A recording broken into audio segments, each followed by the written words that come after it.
ক্রমে মুসলিম উম্মাহ হিসেবে আমরা নেতিবাচক চিন্তায় আসক্ত হয়ে পড়েছি। আমরা নেতিবাচকতায় এমন আসক্ত যে কাউকে উম্মার জন্য কিছু করতে দেখলে বলি, কি লাভ এসব করে, কোনো কিছুরই পরিবর্তন হবে না। তার কাজে ভালো কিছু দেখার পরিবর্তে আমরা বলি, আরে ভাই এতে কোনো লাভ হবে না, কোনো লাভ হবে না,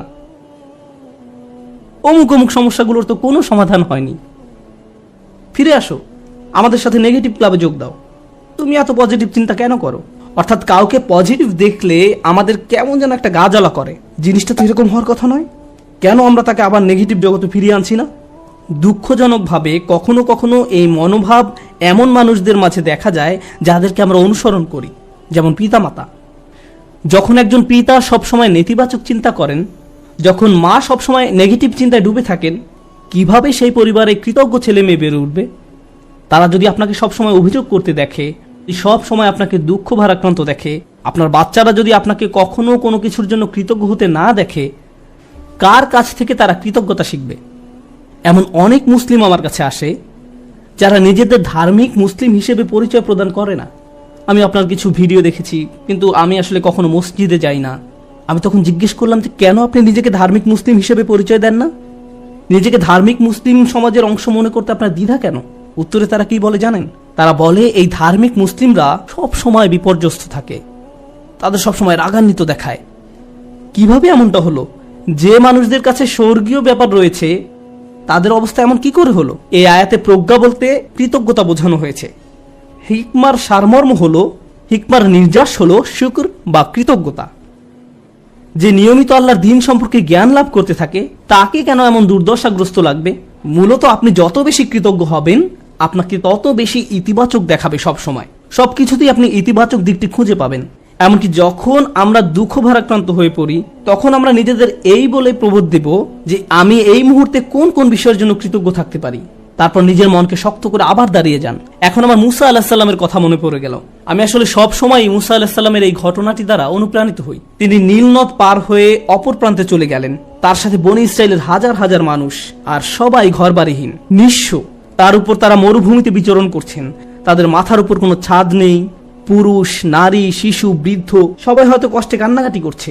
আমরা এখন টেক্সাসের 100 ডিগ্রি ফারেনহাইট তাপমাত্রায় 20 মিনিট থাকতে পারি না, বলে উঠি আমাকে এখনই বাসায় যেতে হবে। আর তারা মরুভূমিতে বাস করছেন। এখন মুসা আলাইহিস সালাম তাদেরকে শান্ত করার লক্ষ্যে তাদের উদ্দেশ্যে বক্তব্য দিবেন। তিনি তাদেরকে বললেন, লা ইন শাকারতুম লা আযীদান্নাকুম, যদি তোমরা কৃতজ্ঞ হও আমি তোমাদের বাড়িয়ে দেব। আমি ভেবেছিলাম যে তিনি তাদের ধৈর্য ধরা নিয়ে খুতবা দিবেন, কিন্তু না, তিনি তাদের উদ্দেশ্যে কৃতজ্ঞতা নিয়ে খুতবা দিলেন। কেউ হয়তো বলতে পারে, আরে আমরা কি নিয়ে কৃতজ্ঞ হব? আবহাওয়ার অবস্থা দেখেছো, আমাদের বাচ্চাদের অবস্থা, আমরা ক্ষুধায় কাতর, গায়ের জামাটা ছাড়া আর কোনো জামা নেই, আমাদের কোনো খাবার নেই। কৃতজ্ঞ কিসের জন্য কৃতজ্ঞ হব? আপনি যদি একটু থেমে চিন্তা করেন, কারণ ফেরাউনের বাহিনী তোমাদের হত্যা করতে পারেনি, অথবা তোমরা ডুবে যাওনি, অথবা তোমরা এখন আর মিশরীয়দের দাস নও, তোমাদের বাচ্চাদের আর জবাই করা হচ্ছে না, তোমাদের মহিলাদের আর নিপীড়িত জীবনযাপন করতে হচ্ছে না, চোখের সামনে মহিলাদের নির্যাতিত হওয়ার দৃশ্য আর পুরুষদের দেখতে হচ্ছে না, তোমরা এই সব কিছুর জন্য কৃতজ্ঞ নও? অভিযোগ করছো? কৃতজ্ঞ হওয়ার জন্য আপনি সব সময় কিছু না কিছু খুঁজে পাবেনই। সব সময় এমন কিছু পাবেন যা আরো খারাপ হতে পারত। সুতরাং এই ধরনের প্রজ্ঞা নিয়ে বেঁচে থাকা খুবই কঠিন। কিন্তু কেউ যদি এভাবে জীবনযাপন করতে পারে তাহলে সে শুধু নিজেরই উপকার করলো। অমা ইয়াশকুর ফা ইন্নামা ইয়াশকুরু লিনাফসিহি, যে কৃতজ্ঞতা প্রকাশ করে সে তা নিজের কল্যাণেই করে। আল্লাহ ওয়াদা করেছেন, লা আযীদান্নাকুম, আমি তোমাদের আরো বেশি দান করব। আল্লাহ আপনার জীবনের প্রতিটি ক্ষেত্রে আপনাকে সমৃদ্ধি দান করবেন, যেমন হেদায়েত, স্বাস্থ্য, রিজিক সহ সকল ক্ষেত্রে সবকিছুই ঠিক হয়ে যাবে যদি আমি আর আপনি আল্লাহর প্রতি কৃতজ্ঞ হতে পারি। এটাই এখানে প্রজ্ঞা।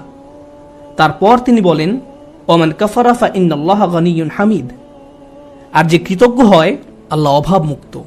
আল্লাহ হলেন গানি এবং হামিদ, তিনি ধনী এবং প্রশংসিত। অর্থাৎ আপনার প্রশংসা তার দরকার নেই, মানুষের প্রশংসার দরকার হয়, কিন্তু আল্লাহর প্রশংসার দরকার নেই। কিছু মানুষ বলে, কেন আমি তার প্রতি কৃতজ্ঞ হব?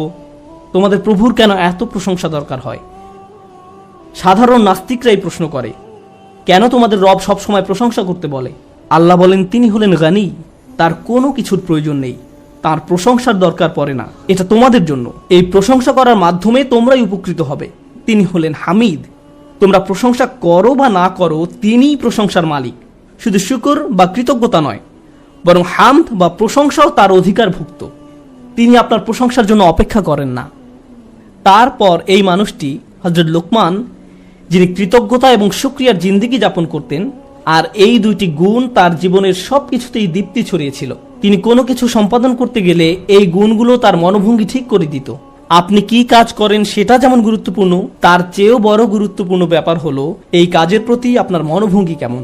শুধু কি করেন তাই নয়, বরং কিভাবে করেন সেটাও গুরুত্বপূর্ণ। আপনারা উভয়ে বিসমিল্লাহ বলে খাওয়া শুরু করেছেন, সব কিছু দেখতে একই রকম, কিন্তু একজনের কৃতজ্ঞতার মনোভঙ্গি ছিল আর অন্যজনের সেটা ছিল না। একজন এই দুনিয়া এবং পরকাল উভয় জগতেই লাভবান হবে, অন্যজন হবে না।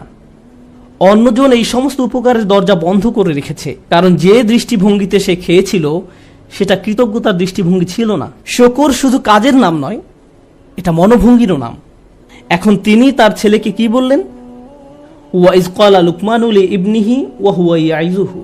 লুকমান যখন উপদেশ দেওয়ার সময় তার ছেলের দিকে ফিরে বললেন, হে আমার ছেলে, আমার প্রিয় সন্তান, লা তুশরিক বিল্লাহ, আল্লাহর সাথে শিরক করো না, আল্লাহর কোনো অংশীদার সাব্যস্ত করো না। কিন্তু আলোচনার সূত্রপাত তো শিরক দিয়ে হয়নি, মূর্তি পূজা নিয়ে তো এই কথাবার্তা শুরু হয়নি। আলোচনা তো ছিল কৃতজ্ঞ হওয়া নিয়ে।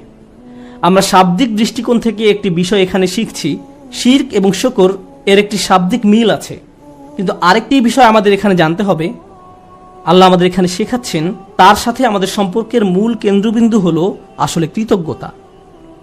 আমাদের আল্লাহর প্রতি যত ধরনের অনুভূতি রয়েছে, আমরা তার দাস, আমরা তাকে ভয় করি, আমরা তার কর্তৃত্ব মেনে নিয়েছি, আমরা জানি যে তিনি আমাদের সৃষ্টিকর্তা, এই সব কিছুই সত্য। কিন্তু এই সব কিছুর মাঝে আল্লাহর সাথে সত্যিকারের সম্পর্ক তৈরি করতে হলে আমাদের অন্তরে যা থাকতে হবে তা হলো কৃতজ্ঞতা বোধ। যদি অন্তরে এর উপস্থিতি না থাকে, তাহলে অন্তর এমন এক ধরনের শিরকের বসবাস হবে যার সাথে আমরা যুদ্ধ করে পারবো না। কারণ এটা দেখতে মূর্তির মতো নয়, এটাকে দেখতে মিথ্যে কোনো খোদার মতো মনে হয় না। এটা এমন এক ধরনের মূর্তি যার বসবাস অন্তরে।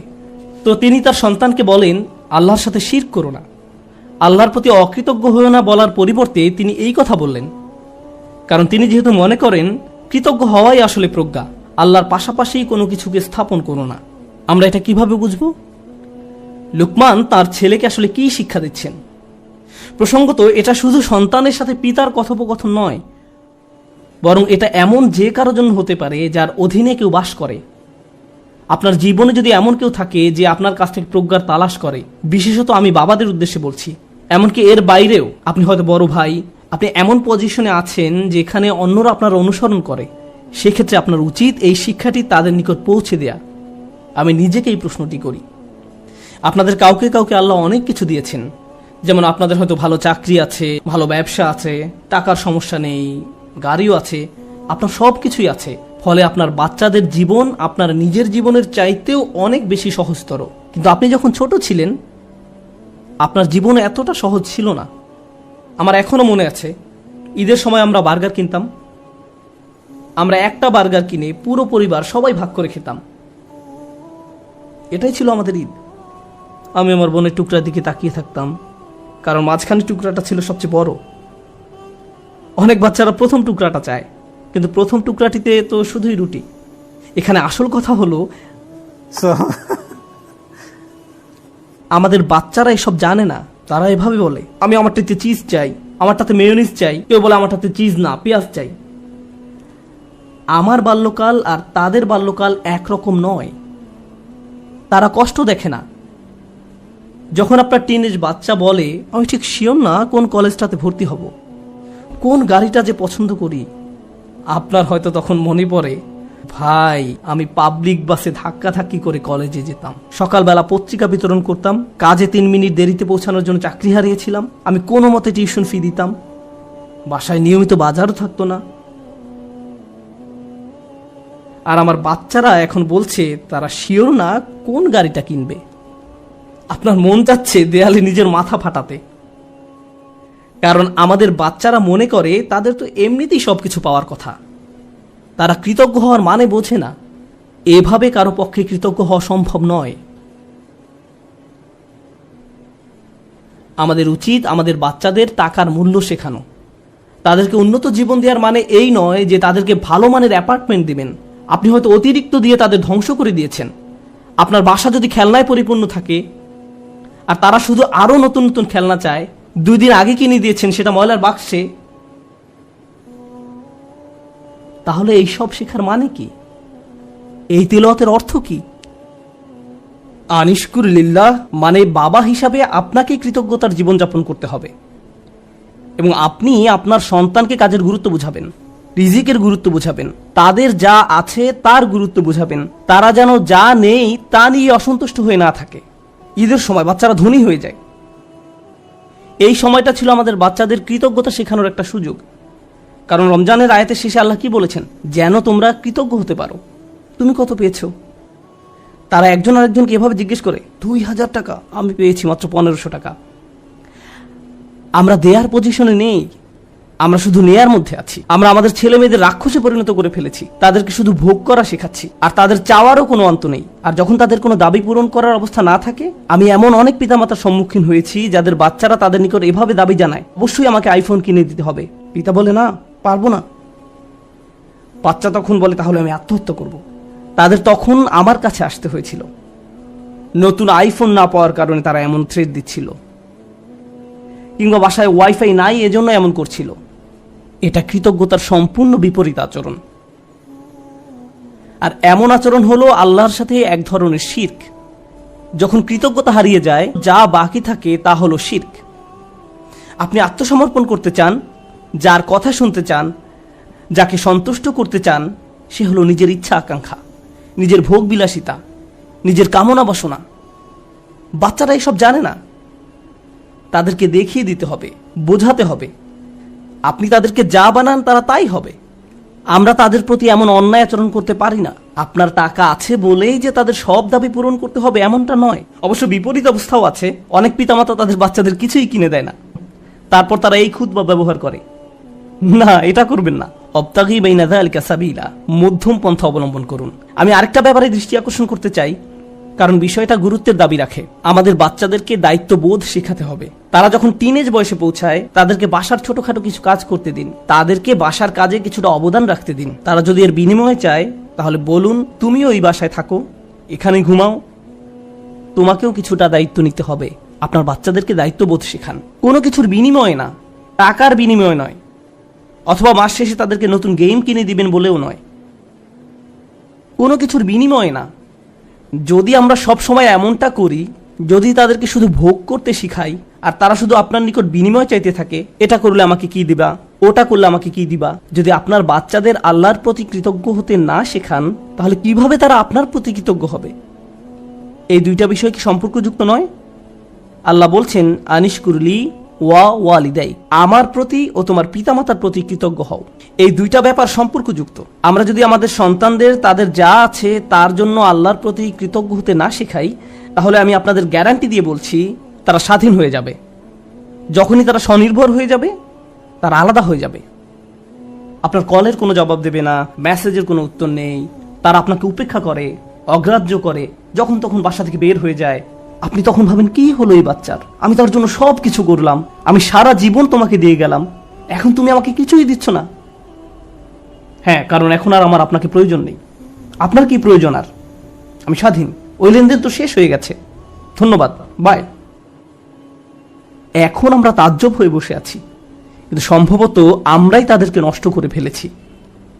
মানে অতি ভালোবাসা দেখিয়ে আমরা তাদের ধ্বংস করে ফেলেছি। ইন্নামা আমওয়ালুকুম ওয়া আওলাদুকুম ফিতনা, আল্লাহ একটি কারণে এই কথা বলেছেন। তোমাদের সম্পদ এবং সন্তান সন্ততি তোমাদের জন্য একটি বড় পরীক্ষা।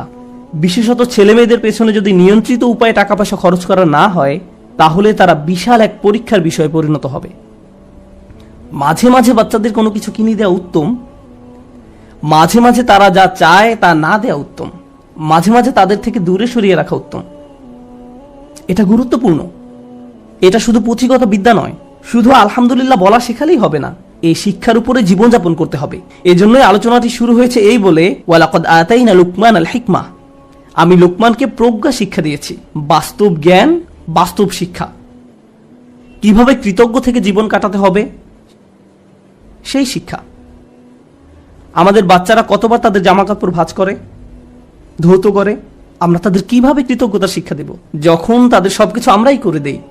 মনে হয় যেন ঘরের মধ্যে ছোট ছোট ফেরাউন দৌড়াদৌড়ি করছে আর বলছে আমি সবচেয়ে বড় রব, আনা রাব্বুকুমুল আ'লা।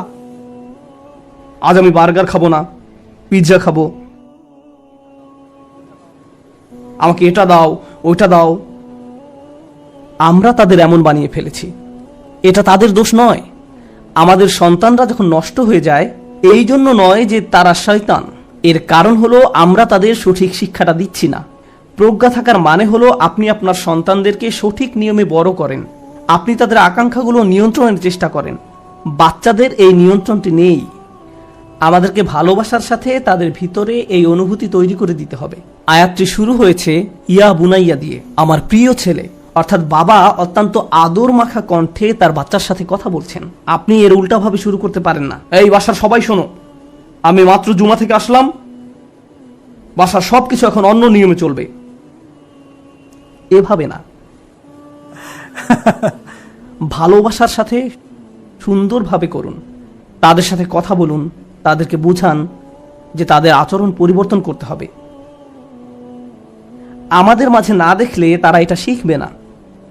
যদি আমি খাবার ফেলে দিই, ক্ষুধা লাগলে রেস্টুরেন্টে গিয়ে অপ্রয়োজনীয় অর্ডার করি, এরপর অল্প একটু খেয়ে বলি আমি আর পারবো না, আর সন্তানকে বলি খাবার শেষ করো, খাবার শেষ করো,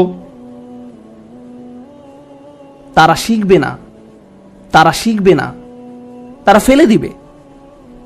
আপনার জীবনটা যদি অকৃতজ্ঞতায় পূর্ণ থাকে, তাহলে এটা অনেক বড় একটা সমস্যা। এজন্যই অবিশ্বাস এবং অকৃতজ্ঞতা প্রকাশে একই শব্দ ব্যবহার করা হয়েছে। একই শব্দ ব্যবহার করা হয়েছে। কুফর বিল্লাহ মানে হলো আল্লাহকে অবিশ্বাস করা, আর কুফরান বিন নিয়ামাহ মানে নিয়ামতকে অস্বীকার করা, অকৃতজ্ঞ হওয়া। একই শব্দ। আল্লাহর নিকট কাফের আসলে দুইটা জিনিস।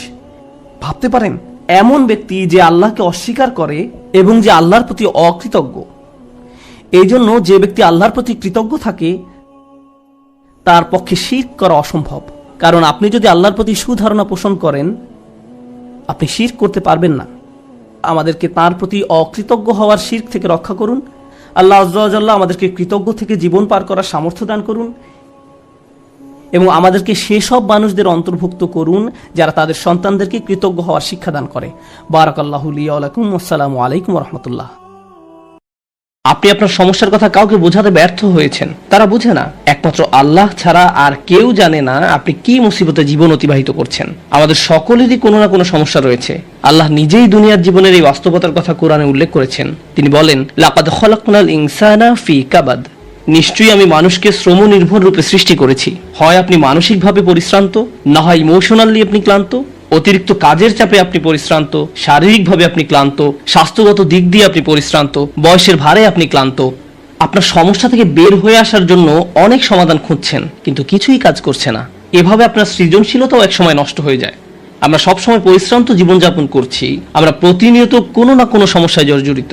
এই সমস্যাগুলো আমাদের চিন্তা শক্তির বেশিরভাগ অংশ দখল করে রাখে। অনেক সময় ইতিবাচক চিন্তা করার জন্য নিজের উপর জোর খাটাতে হয়, কারণ আপনি যদি জোর করে ইতিবাচক চিন্তা না করেন, তাহলে নেতিবাচক চিন্তাগুলো সবসময় এসে আপনার মাথায় জড়ো হয়ে থাকে। সব সমস্যা যেগুলো সমাধান দরকার, এগুলো নিয়েই আমরা সবসময় চিন্তামগ্ন থাকি। আল্লাহর সাথে আমাদের সম্পর্কগুলোর একটি হলো আমরা যেন আমাদের সমস্যাগুলো সমাধানের জন্য তার নিকট দোয়া করতে পারি। আমাদের যা যা দরকার আমরা যেন সেটা তার নিকট চাইতে পারি। তো আজ আমি যে বিষয়টি নিয়ে কথা বলতে চাই, এমন একটি সিক্রেট উপাদান যার মাধ্যমে আমরা আল্লাহর নিকট যা ইচ্ছা তাই চাওয়ার সামর্থ্য অর্জন করতে পারি। আমরা সবাই বিভিন্ন জিনিস আল্লাহর কাছে চাই, আর সেটা হতে পারে আল্লাহ এবং বান্দার মাঝে একান্ত গোপন কোনো ব্যাপার। আপনি যদি আসলেই আল্লাহর নিকট থেকে আপনার দোয়ার উত্তর আশা করেন, তাহলে কিছু শর্ত আগে পূরণ করতে হবে। আর তার মাঝে অন্যতম একটি গুরুত্বপূর্ণ ব্যাপার যা কোরআনে সর্বত্র বিশেষ জোর দেওয়া হয়েছে, তা হলো আমাকে এবং আপনাকে সবার আগে আল্লাহর নিকট নিঃশর্ত ক্ষমা চাইতে হবে। তার নিকট কোনো কিছু চাওয়ার পূর্বে আপনাকে ক্ষমা চাইতে হবে। আপনাকে ক্ষমা চাইতে হবে। আমার আপনার যে প্রয়োজনগুলো আছে সেগুলো চাওয়ার পূর্বে আমাদেরকে আল্লাহর নিকট পরিপূর্ণ আন্তরিকতার সাথে ক্ষমা চাইতে হবে। এটা শোনার পর আপনি হয়তো জিজ্ঞেস করতে পারেন, ক্ষমা চাওয়ার জন্য কোন দোয়া পড়তে হবে, বা ক্ষমা চাওয়ার জন্য শ্রেষ্ঠ দোয়া কোনটি? মানুষ বিভিন্ন অকেশনে বিভিন্ন রকমের দোয়া পড়ে। যেমন কোনো সন্তান সম্ভবা মা এসে জিজ্ঞেস করে, কিছুদিনের মধ্যে আমার বাচ্চা হবে, এখন আমার বাচ্চার জন্য কোন দোয়াটি আমি পড়তে পারি? অথবা কেউ একজন এসে বলতে পারে যে আমি চাকরির ইন্টারভিউ দিতে যাচ্ছি, কোন দোয়াটি আমি এখন পড়তে পারি? আমাকে বিশেষ বিশেষ সময় উপলক্ষে বিশেষ বিশেষ দোয়া প্রদান করুন।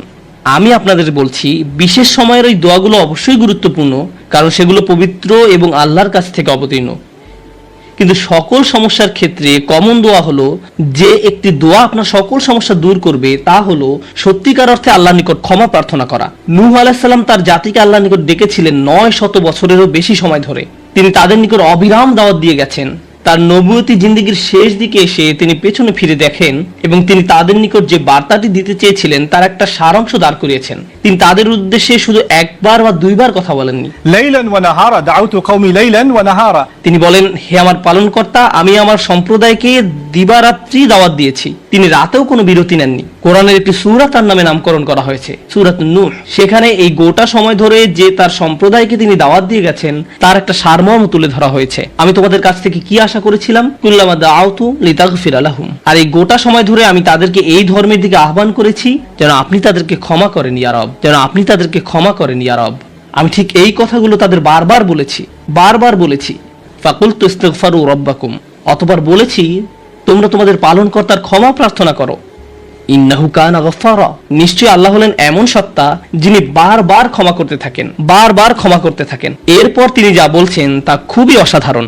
আমি চাই আপনারা এই বিষয়টা উপলব্ধি করুন যে তিনি কোন ধরনের মানুষগুলোর উদ্দেশ্যে কথা বলছিলেন। তিনি ইতিহাসের অন্যতম খারাপ একটা সম্প্রদায়ের উদ্দেশ্যে কথা বলছিলেন।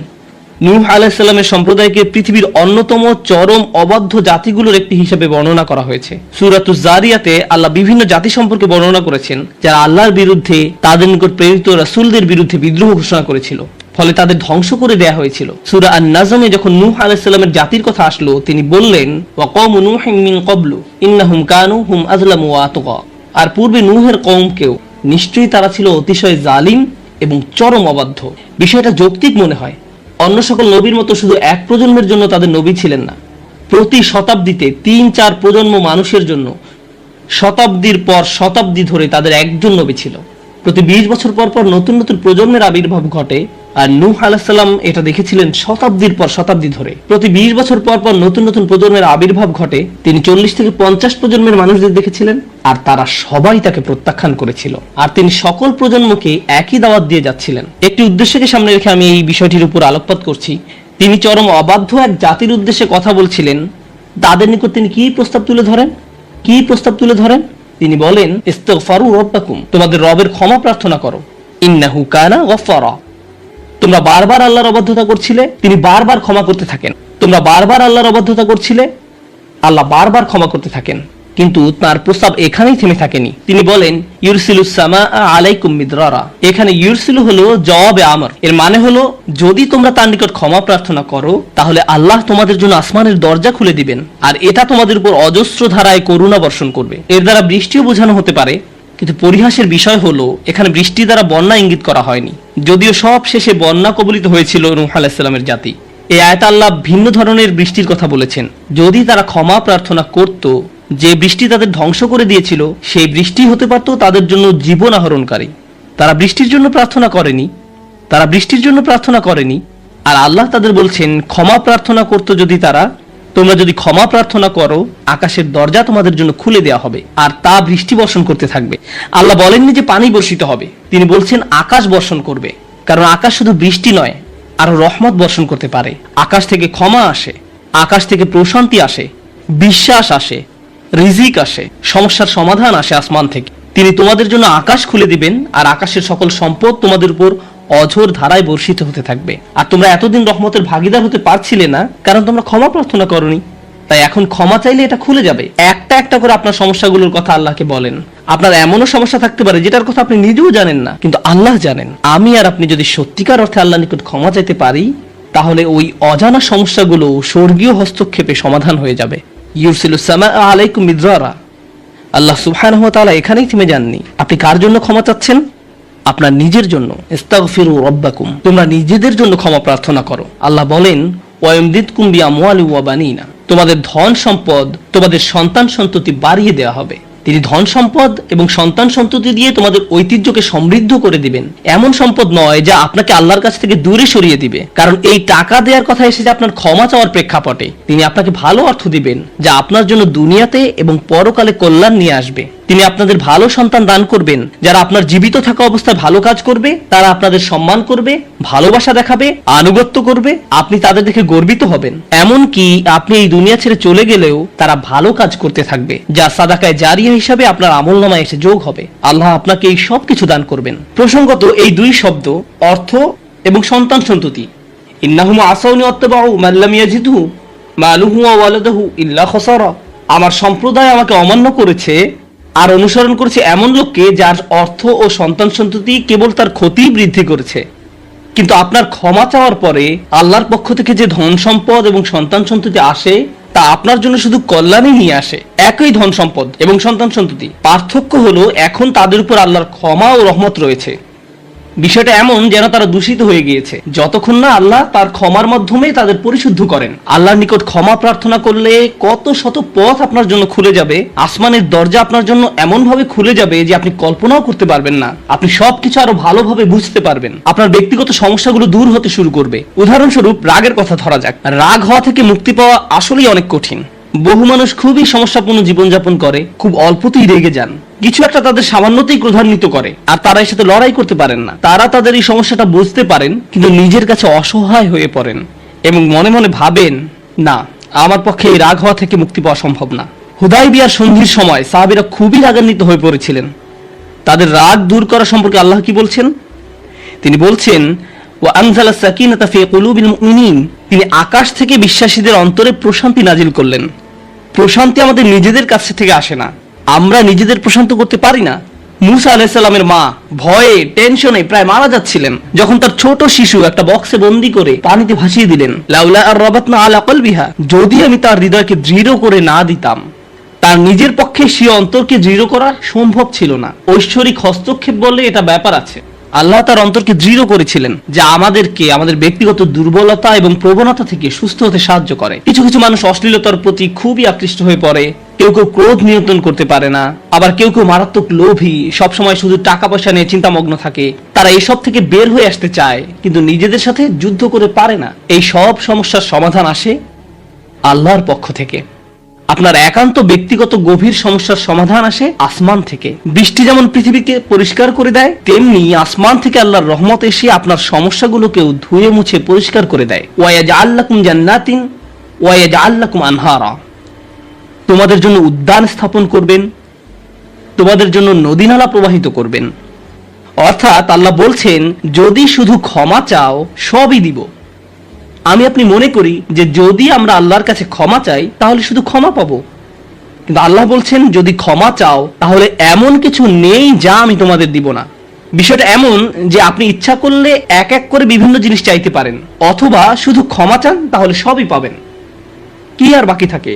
অর্থ, সন্তান সন্ততি, আপনার সকল সমস্যার সমাধানে আকাশ খুলে যাবে, বাগান, নদী, সবকিছু আপনার জন্য প্রস্তুত।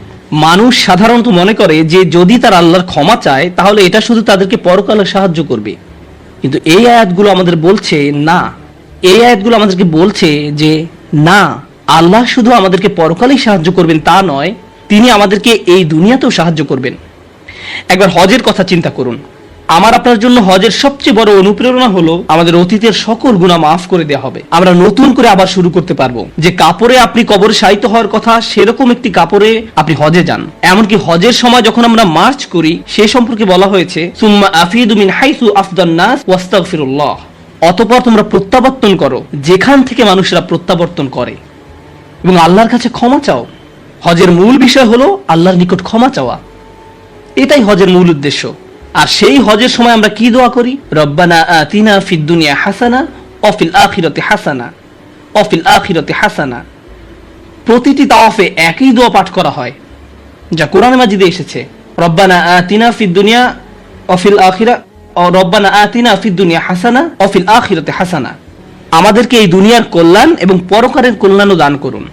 অন্য কথায়, এই দুনিয়ায় আমাদেরকে এমন কল্যাণ দান করুন যা পরকালের কল্যাণকে নিশ্চিত করবে।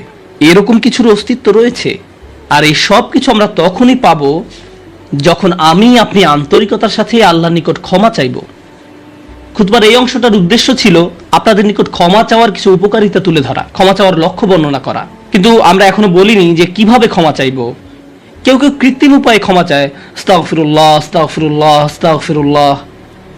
কারো কারোর জন্য এটা এত নকল যে একবার আলী রাদিয়াল্লাহু তাআলা আনহু একজনকে এরূপ করতে দেখে বললেন, তোমার ইস্তেগফারেরও ইস্তেগফার প্রয়োজন, এর মাধ্যমে শুধু জিহ্বার ব্যায়ামই হয়, আর কিছু না। আমি এখন আপনাদের এমন একটি বিষয়ের কথা বলবো যা আমাদেরকে আল্লাহর নিকট ক্ষমা চাওয়া থেকে বিরত রাখে। বিষয়টা একজনের কাছে কতটুকু প্রত্যাশা করা হয় তার সাথে সম্পর্কযুক্ত।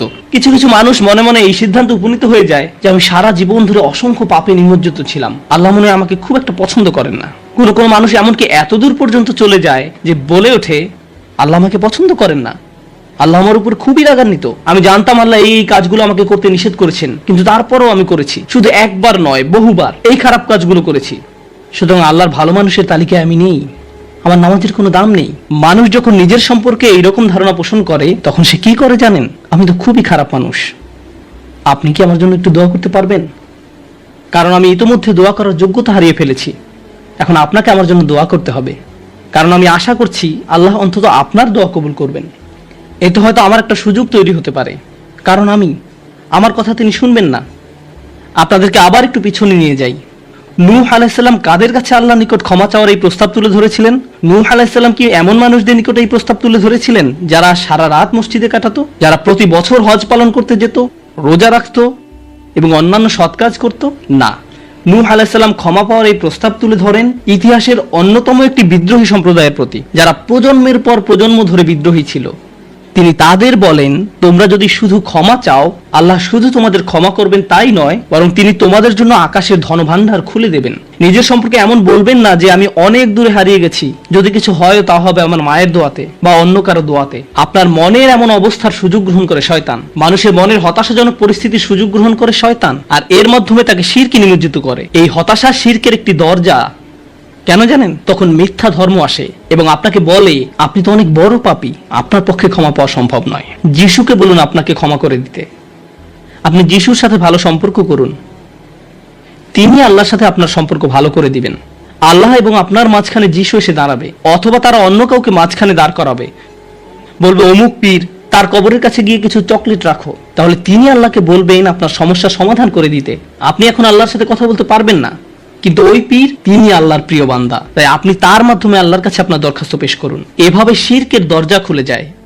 অন্য কথায় আল্লাহর সাথে আমাদের সরাসরি যোগাযোগের মূল বিষয়টি, তাওহীদের মানেই হলো সরাসরি যোগাযোগ। লা ইলাহা ইল্লাল্লাহ একই কথা বলে, আর এই সব কিছুর মূল কথা হলো আপনার যা প্রয়োজন তা সরাসরি আল্লাহর নিকট প্রার্থনা করুন। যে বিষয়টি আমাদের সকল প্রয়োজন পূরণ করবে তা হলো আল্লাহর নিকট ক্ষমা প্রার্থনা করা। এখন এই ক্ষমা চাওয়াটা দুই ভাবে হয়ে থাকে, জিহ্বার মাধ্যমে ক্ষমা চাওয়া এবং অন্তরের মাধ্যমে ক্ষমা চাওয়া। মানুষ সাধারণত নিজের পক্ষে যুক্তি দিয়ে থাকে। আমি যদি কোনো কারণে আপনার সমালোচনা করি, যেমন ধরুন কাউকে বললাম, এই যে আমি আপনাকে অমুক অমুক কথা বলতে শুনেছি, সে তাৎক্ষণিক হয়তো বলে উঠবে, এক্সকিউজ মি, আমি এমনটা বোঝাতে চাইনি, আপনি তো পুরো ঘটনাটা জানেনই না। আপনি সাথে সাথে নিজের পক্ষে যুক্তি দিতে শুরু করেন, আত্মরক্ষামূলক হয়ে ওঠেন। বালিল ইনসানু আলা নাফসিহি বাসীরা ওয়ালাউ আলকা মাআযিরা। মানুষ নিজের সম্পর্কে সুধারণা পোষণ করে, তারা প্রচুর অজুহাত দেখায়। আপনি যদি আসলেই আল্লাহর ক্ষমা চান, আপনাকে নিরিবিলি একটা সময় খুঁজে পেতে হবে। যদি আরবিতে দোয়া করতে না পারেন, কোনো সমস্যা নেই, আপনি শুধু পাঞ্জাবি, বাংলা, বাহাসা বা উর্দু জানেন, কোনো ব্যাপার না। আপনি আপনার নিজস্ব ভাষাতে আল্লাহর সাথে কথা বলুন, আন্তরিকতার সাথে আপনার অপরাধগুলো স্বীকার করুন, কোনো অজুহাত দেখাবেন না। এরকমটা করতে পারা আসলেই কঠিন, কারণ আয়নার সামনে দাঁড়িয়েও আমরা নিজের সাথে মিথ্যে কথা বলি, নিজেকে এভাবে প্রবোধ দেই, আমি আসলে অত খারাপ না, আমি যা যা করেছি তার কারণ আছে। যখন আপনি আল্লাহর সামনে দাঁড়াবেন, নিজের কাজের বৈধতা দেওয়ার কথা ভুলে যান। আল্লাহ জানেন আপনি কি অবস্থার মধ্যে দিয়ে যাচ্ছেন, তিনি জানেন এটা কঠিন সময় ছিল, তিনি জানেন অমুক অমুক বিষয় আপনাকে সম্পূর্ণ গ্রাস করে ফেলেছিল। ইয়া রব, আমি অনেক চাপের মধ্যে ছিলাম তাই মদ খেয়েছি। তিনি আপনার সবগুলো অজুহাত সম্পর্কে আপনার চেয়ে ভালোভাবে জানেন। আপনাকে অকপটে তার নিকট আসতে হবে, ফিল্টার ছাড়া, কোনো দ্বিধাদ্বন্দ্ব ছাড়া, নির্দ্বিধায়, কোনো রকমের বিব্রত বোধ করা ছাড়া। অনেক সময় আমরা নিজেদের পাপ স্বীকার করতে বিব্রত বোধ করি, এক রাশ লজ্জা এসে আমাদের জড়িয়ে ধরে। কিন্তু যতক্ষণ না আপনি আল্লাহর নিকট অকপটে সকল পাপ স্বীকার করে নিচ্ছেন, আর এভাবে যখন নিজের উপর যে অন্যায়গুলো এতদিন ধরে করে এসছেন তা আপনি মুখ দিয়ে উচ্চারণ করতে শুরু করবেন, আমার বিশ্বাস করতে কষ্ট হয় যে সে সময় আপনার চোখ দিয়ে কোনো অশ্রু নির্গত হবে না। একজন মানুষের পক্ষে এটা অসম্ভব যে সে আল্লাহর সামনে এভাবে নিজেকে খোলাখুলি উপস্থাপন করবে আর তার চোখ দিয়ে কোনো অশ্রু বের হবে না। কারণ এটা দুর্বলতা প্রকাশের সময়। দুনিয়ার সামনে আমরা সাধারণত নিজেকে শক্তিশালী, আত্মবিশ্বাসী এবং দিব্যি সুস্থ হিসেবে উপস্থাপন করি। সবাই আমাদের দেখে মনে করে সবকিছু ঠিক আছে, কিন্তু ভেতরে ভেতরে যে আমি বহু সমস্যায় জর্জরিত তা একমাত্র আল্লাহ জানেন। আপনাকে সকল জড়তা কেটে তার নিকট সম্পূর্ণ খোলাখুলিভাবে নিজেকে উপস্থাপন করতে হবে, আর কেবল তখনই আপনি আল্লাহর নিকট ক্ষমা চাওয়ার অবস্থানে যেতে পারবেন। তারপর সেজদায় গিয়ে কাঁদতে থাকুন। তখন এটা শুধুমাত্র আস্তাগফিরুল্লাহ আস্তাগফিরুল্লাহ বলার মতো হবে না, এটা হয়ে উঠবে আল্লাহর সাথে একটি সত্যিকারের কথোপকথন, আল্লাহর নিকট সত্যিকার অর্থে পাপ স্বীকার। এটা খুবই শক্তিশালী একটা অনুশীলন, চেষ্টা করে দেখুন। আপনাকে একটা নিরিবিলি সময় খুঁজে পেতে হবে। নিশ্চিত করুন যে কেউ আপনার কথা শুনছে না। আপনার স্ত্রী বিছানায় শুয়ে আছে, এমত অবস্থায় মাঝরাতে ঘুম থেকে উঠে এভাবে দোয়া করতে পারবেন না, ইয়া আল্লাহ আমাকে ক্ষমা করে দিন, কারণ আপনার স্ত্রী তো আপনার দোয়া শুনতে পাচ্ছে। এভাবে করাটা নিষিদ্ধ নয়, কিন্তু একা একা দোয়া করা আপনার জন্য ভালো হবে। মোট কথা, নির্জন কোনো জায়গা খুঁজে বের করুন যেখানে আপনি একান্তে আল্লাহর সাথে কথা বলতে পারবেন। যদি আপনি এক গাদা আরবি দোয়া মুখস্থ করেন যার অর্থও আপনি জানেন না, আর বিড়বিড় করে সেগুলো উচ্চারণ করতে থাকেন, সে দোয়াগুলো অবশ্যই উত্তম এবং শক্তিশালী, কিন্তু আপনার অন্তরের সাথে যদি সেগুলোর কোনো যোগাযোগ না থাকে, শুধু জিহ্বা দিয়ে উচ্চারণ করছেন, তাহলে আপনি আসলে ক্ষমা প্রার্থনা করছেন না। আল্লাহ আপনাকে এই জিকিরের পুরস্কার দান করুন, কিন্তু এর নাম আসলে ইস্তেগফার বা ক্ষমা প্রার্থনা নয়। ইস্তেগফার অন্য কিছু। যখন আপনার চক্ষু খুলে অশ্রু নির্গত হতে শুরু করে, তখন আকাশের দরজা খুলে যায়, তখনই সেটা খুলবে। এই দুইটার মাঝে একটা কানেকশন আছে। সর্বশেষ যে বিষয়টি আমি আপনাদের সাথে শেয়ার করতে চাই তা হলো আল্লাহর উপর আশা ধরে রাখা। অনেকের জন্য এই বিষয়টা মেনে নেওয়া বেশ কঠিন যে আল্লাহ তার কথা শুনবেন, আমার দোয়া তার নিকট গুরুত্বহীন, আমি দোয়া করার কোনো অর্থ দেখি না। আপনাদের একটা কথা বলে রাখি, আল্লাহর নিকট থেকে আপনি সর্বশ্রেষ্ঠ যে উপহারটি পাবেন তা কি জানেন? ক্ষমা। এটাই সর্বশ্রেষ্ঠ উপহার। আপনি এটার মূল্য উপলব্ধি করুন আর নাই করুন, আর যা কিছু আল্লাহ আপনাকে দিবেন বলেছেন এর সবই অতিরিক্ত। আপনাদেরকে একটা উদাহরণ দেই। আমার অনেকগুলো সন্তান আছে। ধরুন আমার এক সন্তানের উপর আমি খুবই অসন্তুষ্ট, সে কোনো একটা অন্যায় করেছে, আমি খুবই রাগান্বিত হয়ে আছি, আমার বিশ্বাস করতে কষ্ট হয় যে তুমি এটা করেছো। এভাবে আমি তাকে কিছুটা বকাঝকা করলাম, তোমার এটা বলা উচিত হয়নি, তোমার এটা করা উচিত হয়নি। তারপরের দিন অন্য এক সময় আমার জন্য তার কিছু একটা করার কথা, যেমন আমার জন্য একটা কার্ড বানানোর কথা যাতে লেখা থাকবে বাবা আমি তোমাকে ভালোবাসি। সে জিনিসটা আঁকলো, কিন্তু তারপর কি মনে করে কাগজটা টুকরা টুকরা করে ময়লার বক্সে ফেলে দিল। এটা দেখে তার অন্য ভাই বলল, তুমি এটা ফেলে দিলে কেন? জবাবে সে বলল, বাবা আমার উপর খুবই রাগান্বিত, তিনি এটার প্রতি কোনো গুরুত্ব দিবেন বলে মনে হয় না। আমি যদি জানতাম যে সে বিষয়টাকে এভাবে দেখছে, তাহলে আমি কি করতাম? আমি কি এভাবে বলতাম যে হ্যাঁ ফেলে দাও? না, বরং আমি আবেগে কেঁদে ফেলতাম, কিভাবে তুমি ভাবতে পারলে যে আমি তোমাকে আর ভালোবাসি না? হ্যাঁ তুমি অন্যায় করেছো, তুমি ভুল করেছো, কিন্তু তুমি এখনো আমার সন্তান। তুমি 1000 বার ভুল করলেও আমি তোমাকে ভালোবাসবো। আমাকে ওই কার্ডটি দাও, আমি সেটা ফ্রেমে বাঁধিয়ে রাখবো, ময়লার বাক্স থেকে নিয়ে গ্লাসে আটকে রাখবো, সারা জীবন ধরে যত্ন করে রাখবো। কেন? কারণ আমি আমার সন্তানদের ভালোবাসি, তারা যতই ভুল করুক না কেন, এমনকি যদি তাদের আচরণ আমাকে রাগান্বিতও করে। এটা শুধু আমি এবং আমার সন্তানদের সম্পর্ক, কিন্তু আমি আমার আর সন্তানদের নিয়ে কথা বলছি না। এই উদাহরণের মাধ্যমে আমি কথা বলছি আমার এবং আল্লাহর সম্পর্ক নিয়ে। আমি ভুল করি, আল্লাহ এমনকি আমাকে বকাঝকাও করেন না। আমি ভুল করার কারণে তিনি আমার উপর বজ্রপাত করেননি, তিনি আমাকে জাহান্নামে নিক্ষেপ করেননি, তিনি আমার হার্টবিট বন্ধ করে দেননি। যখনই আমি মিথ্যে বলি আমি বোবা হয়ে যাই না, প্রতিবার হারাম কিছু খেয়ে ফেলার কারণে আমার হাত অবশ হয়ে যায় না, হারাম কিছুর দিকে তাকানোর কারণে আমি অন্ধ হয়ে যাইনি, তিনি এখনো দিয়েই যাচ্ছেন। আর আমি কিনা চিন্তা করতে শুরু করলাম যে আল্লাহ আমাকে আর ভালোবাসেন না। আল্লাহর সাথে আমার সম্পর্ক একসময় ভালো ছিল, কিন্তু এখন যেহেতু আমি খারাপ হয়ে গিয়েছি তাই ভালোবাসা এখন হারিয়ে গেছে। তাহলে দোয়া করার কি অর্থ আছে? মনে রাখুন, আল্লাহর মতো কেউ আপনাকে ভালোবাসে না। আমি আমার সন্তান বা পিতামাতার প্রতি যে ভালোবাসা প্রদর্শন করি তা আল্লাহ তাআলা আমার ভেতরে দিয়েছেন। আমরা এমনি এমনি কাউকে ভালোবাসতে সক্ষম নই। ভালোবাসা আল্লাহর পক্ষ থেকে একটি উপহার। যদি আল্লাহর দুইটি সৃষ্টির মাঝে ভালোবাসা এত দৃঢ় হয়, আমাদের পক্ষে কল্পনাও করা সম্ভব নয় যে আমাদের জন্য আল্লাহর ভালোবাসা কত প্রগাঢ়, যে আমাদের জন্য আল্লাহর ভালোবাসা কত গভীর। কেউ এর বিপরীত বললে তার কথায় কান দিবেন না। একমাত্র যে মনে করে আল্লাহ তাকে ঘৃণা করে, তার কোনো আর আশা নেই, সে হলো শয়তান। সে এটা বিশ্বাস করে তার ক্ষমা চাওয়ার কোনো কারণ নেই, কারণ তার সকল আশা হারিয়ে গেছে আর সে নিজের সম্পর্কে এটা মেনে নিয়েছে। এখন আপনি যদি নিজের সম্পর্কে এরকম মনে করেন, তাহলে কার পথ আপনি অনুসরণ করছেন? একবার চিন্তা করে দেখুন। যদি আদম আলাইহিস সালাম জান্নাতে থাকা অবস্থায়, আর জান্নাতের চেয়ে উত্তম কোনো জায়গা তো আর আপনার পক্ষে থাকা সম্ভব নয়, তারপর তিনি একটি ভুল করলেন, আর আল্লাহ আজ্জা জাল্লাহ তাকে দুনিয়াতে পাঠিয়ে দিলেন। এখন আদম আলাইহিস সালাম যদি এরকম চিন্তা করতেন, আমার এত বড় একটা ডিমোশন হয়ে গেল, আমি কিভাবে আল্লাহর সাথে আবার কথা বলবো, আমি তাকে এত হতাশ করার পর কিভাবে কথা বলবো। কিন্তু আল্লাহ তাকে শিখিয়ে দিলেন কি করতে হবে, কিভাবে তার অন্তর আবার ঠিক করতে হবে। রব্বানা যালামনা আনফুসানা ওয়া ইল্লাম তাগফির লানা ওয়া তারহামনা লানাকুনান্না মিনাল খাসিরিন। জান্নাতের তুলনায় দুনিয়া তো কিছুই না। তিনি জান্নাত থেকে দুনিয়ায় এলেন, এত দূর নেমে আসা সত্ত্বেও এখনো তিনি আল্লাহর নিকটেই আছেন। এই শব্দগুলোই আল্লাহর সাথে তার সম্পর্ক আবার জুড়ে দিল। দোয়ার উপর আস্থা হারাবেন না। এত দূর নেমে আসা সত্ত্বেও এখনো তিনি আল্লাহর নিকটেই আছেন। আন্তরিকভাবে আল্লাহর কাছে কিভাবে দোয়া করবেন তার প্রস্তুতি এখনই শুরু করুন। মনে রাখুন, আল্লাহ আপনাদের সবার দোয়া শুনবেন। উজিবু দাওয়াতাদ দাঈ ইযা দান, এই ঘোষণাটি রমজান মাসের। আমি আহ্বানকারীটাকে সাড়া দেই যখন সে আমাকে ডাকে, এটা আল্লাহর অঙ্গীকার। আর আমি আপনি 1 নম্বর যে দোয়াটি করব তা হলো ক্ষমা চাওয়ার দোয়া।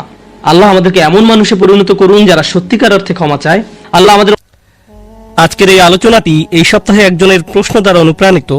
একজন আমার কাছে এসে বলল, বাল্যকাল থেকে আল্লাহ আজ্জা জাল্লার সাথে তার গভীর সম্পর্ক ছিল। খুব অল্প বয়স থেকে সে আল্লাহর নিকট দোয়া করত, এমনকি কিশোরী বয়সেও তাহাজ্জুদ পড়ত, এমনকি কিশোরী বয়সেও যখনই সে আল্লাহর নিকট কিছু চাইতো আল্লাহ তাকে তা দিত। এই ব্যক্তির আসলে খুব কঠিন এক জীবন ছিল।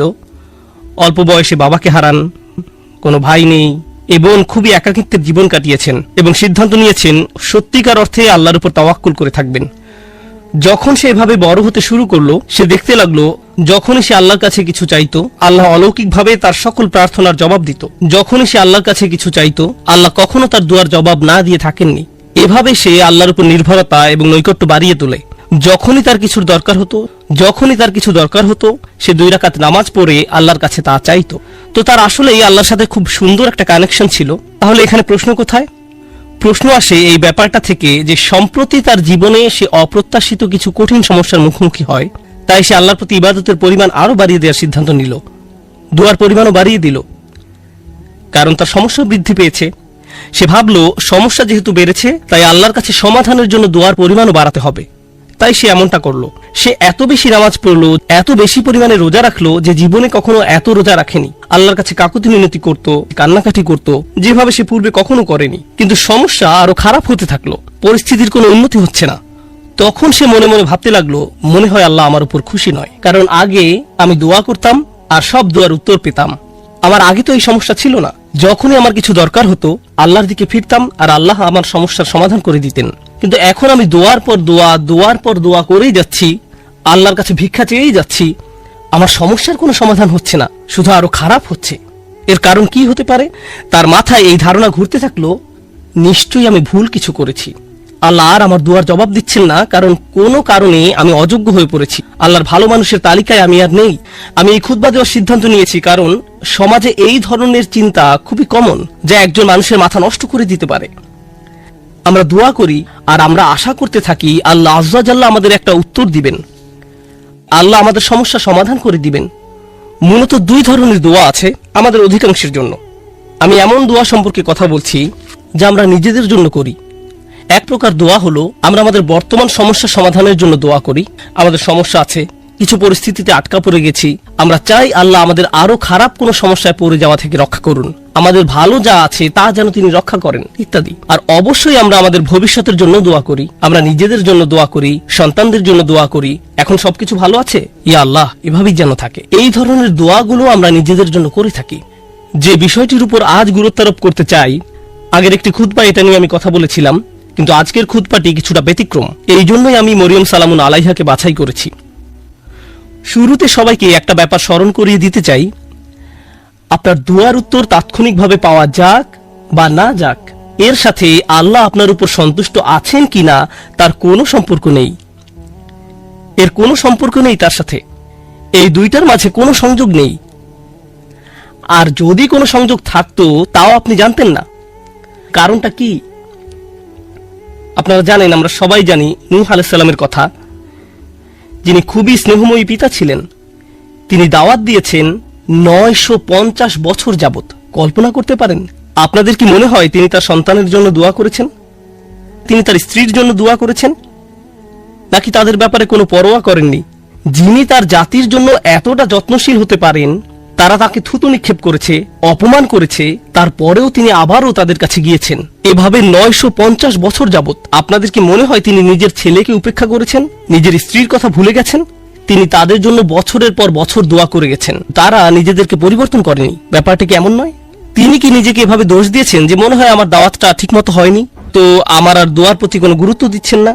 আলোচনাটা এভাবে শুরু করার কারণ হলো ওই মানুষগুলো আমাদের চেয়ে অনেক উত্তম ছিলেন, তাদেরও একই রকম সমস্যা ছিল। এখানে এমন অনেক পিতামাতা আছেন যারা সন্তানদের জন্য প্রতিনিয়ত দোয়া করে যান, কিন্তু তারা দেখেন সন্তানরা ধর্ম ছেড়ে চলে যাচ্ছে, তারা অন্ধকার পথে হারিয়ে যাচ্ছে, আর তারা এটা নিয়ন্ত্রণ করতে পারছে না। নিয়মিত দোয়া করে যাচ্ছেন, কিন্তু দোয়ার কোনো উত্তর দেখা যাচ্ছে না। ফলে তারা হতাশ হয়ে পড়ছেন, আমি কি ভুল কিছু করেছি? আল্লাহ কেন উত্তর দিচ্ছেন না? আরে আপনি তো একা এমন পরিস্থিতিতে পড়েননি। আমাদের রাসূল সাল্লাল্লাহু আলাইহি সাল্লাম প্রচুর দোয়া করেছেন। আপনার কি মনে হয় না যে তিনি তার চাচার জন্য দোয়া করেছেন, তার পরিবারের জন্য দোয়া করেছেন? আপনার কি মনে হয় না তিনি আবু লাহাবের কথা বিবেচনায় নেননি? যদি তিনি দোয়া করে থাকেন, তার সকল আবেগপ্রবণ দোয়া সত্ত্বেও আল্লাহ আজ্জা ওয়া জাল্লা তাকে বলছেন, ইন্নাকা লা তাহদি মান আহবাবত। আমাদের মাঝে এমন অনেকেই আছেন, এমন অনেক সন্তানেরা আছেন যারা আশা করেন তাদের পিতামাতা বা বড়রা যদি আরেকটু ভালোভাবে আল্লাহর পথে চলতো। এমন বহু তরুণ তরুণীর সাথে আমার কথা হয়েছে যাদের পিতামাতা ভয়ঙ্কর রকমের পরিষ্কার হারাম ব্যবসায় জড়িত। সন্তানেরা, তাদের ছেলে মেয়েরা তাদের বলছে, প্লিজ এই ব্যবসা থেকে বের হয়ে আসেন, আমি আপনাদের উপর নির্ভরশীল, আর আমি তো এই মুহূর্তে আমার পরিবারের জন্য আয় করার অবস্থানে নেই, কিন্তু আপনারা যা করছেন তা ভুল। তখন সন্তানদের বলা হয়, তোমরা পিতামাতাকে অসম্মান করছো, তোমাদের তো পিতামাতার সাথে তর্ক করা উচিত নয়। এই ক্ষেত্রে ব্যাপারটা সম্পূর্ণ উল্টো, যে সন্তানেরা পিতামাতার হেদায়েতের জন্য দোয়া করছেন, কিন্তু পরিস্থিতির কোনো উন্নতি হচ্ছে না। এর বাহিরেও কারো হয়তো ভয়ঙ্কর অসুস্থতা দেখা দিতে পারে, স্বাস্থ্য সংক্রান্ত চরম দুর্দশাও আসতে পারে, অথবা চাকরি খুঁজে পাচ্ছেন না, অর্থনৈতিক সমস্যায় আক্রান্ত, আর আপনি আল্লাহর কাছে দোয়া করে যাচ্ছেন, মনে মনে বলছেন, আমি তো গত বছর ইতিকাফও করেছি, আমি দোয়া করেই গেছি, সারা রাত সিজদায় পড়েছিলাম, এরপরেও আমার সমস্যা রয়ে গেছে, এরপরেও কোনো সমাধান আসেনি। সবার আগে আমি আপনাদের সবাইকে মনে করিয়ে দিতে চাই যে নবীরা, তাদের সকলেই আমাদের বহুকাল পূর্বে যারা এসেছিলেন, আল্লাহ অনবরত তাদের দোয়ার কথা কোরআনে উল্লেখ করেছেন, তাদের সমস্যাগুলোর কথাও কোরআনে বারবার উল্লেখ করেছেন। আপনাদের কি মনে হয় না ইয়াকুব আলাইহিস সালাম, যিনি 12 জন সন্তানের পিতা ছিলেন, তিনি তার সব সন্তানের জন্য দোয়া করেছেন? বিশেষ করে ইউসুফ আলাইহিস সালামের জন্য, যখন তিনি ইউসুফকে হারিয়ে ফেলেন, আপনাদের কি মনে হয় না তিনি ইউসুফ আলাইহিস সালামের নিরাপত্তার জন্য দোয়া করেছেন, তিনি যেন তার সুন্দর সন্তানকে আবার দেখতে পান? আমরা জানি তিনি এত বেশি কেঁদেছিলেন যে দৃষ্টিশক্তি হারিয়ে ফেলেছিলেন, অবিয়াদ্দাত আইনাহু, এবং দুঃখে তার চক্ষুদয় সাদা হয়ে গেল। তার এত বছরের দোয়ার কোনো উত্তর পাওয়া গেল না, কিন্তু পরিশেষে উত্তর পাওয়া গেল। আপনাদের কি মনে হয় না যখন মুসা আলাইহিস সালামের মা নিজ ছেলেকে পানিতে ভাসিয়ে দেন, আর দেখতে পাচ্ছেন যে স্রোতের টানে বাক্সটি হারিয়ে যাচ্ছে, বাক্সটি যে কোনো সময় উল্টে যেতে পারে, আর কিভাবে জানেন যে বাক্সটি ওয়াটারপ্রুফ, পানি প্রবেশ করবে না? কিভাবে জানবেন যে এটি পাথরে আঘাত পেয়ে ভেঙে যাবে না? আপনি নদীতে ফেলে দিচ্ছেন একটি বাচ্চাকে, নদীতে। আপনাদের কি মনে হয় না যে মুসার মা আল্লাহর কাছে দোয়া করেছেন? এই দুই দোয়ার ক্ষেত্রে পার্থক্যটা লক্ষ্য করুন। মুসা আলাইহিস সালামের মায়ের ক্ষেত্রে তিনি আল্লাহর কাছে দোয়া করেন, তিনি তার ছেলের সাথে আবার একত্রিত হন ঠিক কয়েক ঘন্টা পর। বাচ্চার পরবর্তী খাওয়ার সময় হওয়ার মধ্যেই সে আবার তার মায়ের দেখা পায়। আর অন্যদিকে ইউসুফ আলাইহিস সালামের ক্ষেত্রে তিনি তার পিতার নিকট থেকে বিচ্ছিন্ন হয়ে পড়েন, কিন্তু বহু বছর যাবত তিনি তার পিতার দেখা পাননি, অনেক অনেক বছর যাবত। আমরা জীবনে সমস্যার মুখোমুখি হব, আর আল্লাহর কাছে দোয়া করার সাথে সাথেই আমাদের সমস্যার সমাধান হয়ে যাবে না। দোয়ার বাস্তবতা বোঝার চেষ্টা করুন। দোয়ার উদ্দেশ্য কি? আমরা প্রায় দোয়াকে তলাবের সাথে গুলিয়ে ফেলি। আরবিতে তলাব মানে কোনো কিছু তালাশ করা, কোনো কিছু দাবি করা, আর দোয়ার আক্ষরিক অর্থ হলো ডাকা, এটাই এর অর্থ। দাওতুকুম মানে আমি তোমাকে ডেকেছি, আমন্ত্রণ জানিয়েছি, এটা হলো দোয়া। আমরা যখন আল্লাহর কাছে দোয়া করি, মাঝে মাঝে আমরা ওই দোয়ার মাধ্যমে আল্লাহর কাছে দাবি জানাচ্ছি, এটা সত্য, আমরা অনুরোধ জানাচ্ছি, কিন্তু আমাদেরকে এই ব্যাপারটা ভুলে গেলে চলবে না যে দিন শেষে আমাদের সব অনুরোধ, সেগুলো হলো আল্লাহর একজন বিনম্র দাস আল্লাহর দিকে ফিরে নিজের সমস্যার সমাধান ভিক্ষা চাচ্ছে। কি সেগুলো? আপনার সমস্যার সমাধান হওয়ার চেয়েও আপনি যে আল্লাহর সাথে যোগাযোগ করছেন, এটাই এখানে সবচেয়ে মূল্যবান বিষয়, এটাই দিন শেষে মূল লক্ষ্য। আপনি যে আল্লাহর সাথে কথাবার্তায় যুক্ত হয়েছেন, এটাই দিন শেষে মূল লক্ষ্য। আল্লাহ আপনার সমস্যা তাৎক্ষণিকভাবে সমাধান করে দেবেন কিনা সেটা ভিন্ন বিষয়। আমি এ সম্পর্কে সংক্ষেপে কিছু কথা শেয়ার করতে চাই, পরে মরিয়ম সালামুন আলাইহা নিয়ে কথা বলবো। কখনো কখনো আপনি এমন কিছু সমস্যার মুখোমুখি হন যে মনের মাঝে প্রশ্ন আসে, আমাকে কেন এই সমস্যার মোকাবেলা করতে হবে? আপনাদেরকে একটা কথা জিজ্ঞেস করি, ইউসুফ আলাইহিস সালাম তো 8-9 বছরের এক বালক ছিলেন মাত্র। শিশু মানেই তো নিষ্পাপ। একজন শিশু এমন কি করতে পারে যার জন্য সে কিডন্যাপ হতে পারে? একজন শিশু এমন কি অন্যায় করতে পারে যার কারণে সে কুয়ার মধ্যে নিক্ষিপ্ত হবে? একজন শিশু কি করতে পারে যার কারণে সে দাস হিসেবে বিকৃত হবে ভিন্ন একটি দেশে? আর তিনি প্রাপ্তবয়স্ক হওয়ার পর কি অন্যায় করেছেন যার কারণে তাকে কারাগারে নিক্ষিপ্ত হতে হবে মিথ্যা একটা অভিযোগে? তিনি তো নিজের অন্যায়ের কারণে জেল খাটেননি, তিনি নির্দোষ ছিলেন, আর তাকে এতগুলো বছর জেলে কাটাতে হয়। তাকে জীবনে এমন সব পরিস্থিতির ভেতর দিয়ে যেতে হয়, অন্য কারো এমন হলে বলতো, ভাই জীবন অন্যায্য, কি বা করার আছে, জীবন অন্যায্য। কিন্তু একজন বিশ্বাসীর ক্ষেত্রে কি হয়? সে শুধু বলে না যে জীবন অন্যায্য, সে বলে আল্লাহ অন্যায্য। নাউজুবিল্লাহ। আর আল্লাহ সূরা ইউসুফে বলছেন, আল্লাহু গালিবুন আলা আমরিহি, আল্লাহ তার সকল কাজের তত্ত্বাবধান করছিলেন। ইউসুফের জন্য যত সিদ্ধান্ত নেওয়া হয়েছিল আল্লাহ তার সবগুলোতে প্রভাব রেখেছিলেন। কিভাবে? কখনো কখনো আমি আপনি এমন কিছু সমস্যার মুখোমুখি হব, আল্লাহ জানেন ভালো কিছু সামনে আছে। কখনো কখনো ভালো যা কিছু আসছে তা আপনার নিজের জন্য, আবার কখনো বা অন্য কারোর জন্য, আবার কখনো বা অন্য কারোর জন্য। কখনো কখনো আপনি জীবিত থাকতেই এর উপকার পাবেন, আপনি জীবিত থাকতেই এর উপকার পাবেন, আর কখনো কখনো এর উপকার আসবে আপনি আল্লাহর কাছে ফিরে যাওয়ার পর। ইউসুফ আলাইহিস সালামের ক্ষেত্রে কি হয়েছিল? একজন পিতা তার সন্তান থেকে বিচ্ছিন্ন হয়ে পড়েন, কিন্তু চিন্তা করে দেখুন, তাকে যদি কিডন্যাপ করা না হতো তাহলে তিনি কুয়ায় নিক্ষিপ্ত হতেন না। তিনি যদি কুয়ায় না পড়তেন তাহলে কোনোদিন মিশরে গিয়ে পৌঁছাতেন না, আর মিশরে কোনোদিন না গেলে তিনি জেলে নিক্ষিপ্ত হতেন না। আর যদি জেলে না যেতেন তাহলে জেলের ওই 2 লোকের সাথে তার কোনোদিন সাক্ষাৎ হতো না যাদের স্বপ্নের তিনি ব্যাখ্যা দিয়েছিলেন। ওই 2 ব্যক্তির সাথে যদি তার কোনোদিন দেখা না হতো, তাদের একজন বেঁচে যায় এবং রাজার খেদমতে নিয়োজিত হয়। আর যখন রাজা একটি স্বপ্ন দেখলেন, ওই ব্যক্তি তাহলে কোনোদিন বলতেন না যে হ্যাঁ, আমি এক লোকের কথা জানি যে আপনার স্বপ্নের ব্যাখ্যায় সাহায্য করতে পারবে। স্বপ্নটা কি ছিল? দেশে 7 বছর হবে প্রাচুর্যের, আর পরবর্তী 7 বছর দেশে কোনো ফসল ফলবে না, কোনো উৎপাদন হবে না, মানুষ দুর্ভিক্ষে মারা যাবে। যদি ইউসুফ জেলে না যেতেন আলাইহিস সালাম এবং তাকে মুক্তি দেওয়া না হতো ওই স্বপ্নের ব্যাখ্যা করার জন্য সেই সময়, তাহলে দেশ অর্থনৈতিক, ফাইন্যান্সিয়াল এবং সামাজিক এক দুর্যোগে পতিত হতো। লক্ষ লক্ষ শিশু দুর্ভিক্ষে মারা যেত।